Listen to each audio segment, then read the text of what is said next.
যেটা আমাদের প্রতিবেশী দেশে 80 বা 90 কেজি পার কেজি, আমাদের দেশে 200-300 কেজি আছে। তো সেটা হলো এই আমাদের সরকারের যে প্রবৃদ্ধির যে ছিল ঘোষণা বা পূর্বাভাস, সেই কারণে কিন্তু আমাদের শিল্প মালিক যারা আছেন, স্টিল মিলে, তারা বিনিয়োগ করেছেন, অনেক টাকা বিনিয়োগ করেছেন, প্রায় 50,000 কোটি টাকা, 1 লক্ষ কোটি টাকা। তো কথা হলো যে আপনি চিন্তা করছেন নতুন বিনিয়োগ আসবে, সেখানে 1 কোটি কর্মসংস্থান হবে।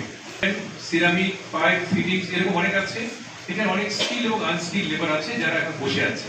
আমার কথা হলো আপনি যদি সরকারের উন্নয়ন কার্যক্রমে স্পেন্ডিং শুরু করে দেন, অর্থাৎ যেটা বলেছেন আমাদের নেতৃত্ব, সরকারি প্রজেক্ট বেসরকারি প্রজেক্টকে এনকারেজ করে যদি নির্মাণ খাতকে ভাইব্রেট করা যায়, চালু করে দেওয়া যায়, আমাদের যারা এখন বসে আছে আইডল শ্রমিক, স্কিল বা আনস্কিল, তারা কাজ করতে পারে।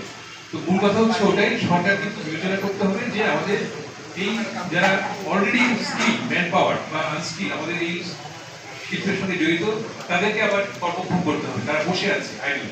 সেটাই হচ্ছে মূল বিষয়। তাতে করে আপনি 1 কোটি, সেটা সময় লাগবে, রেডি যেটা আছে, রেডি মার্কেট, সেই আমাদের শ্রমিক বা কর্মচারী, তাদেরকে কাজে লাগাতে হবে, এটা হচ্ছে মূল কথা। এবং বেশি বেশি স্কিল বিক্রি হলে আমাদের রেভিনিউ আর্নিংটা বাড়বে। আমি এই কথাটা যোগ করে আমি শেষ করছি। ধন্যবাদ।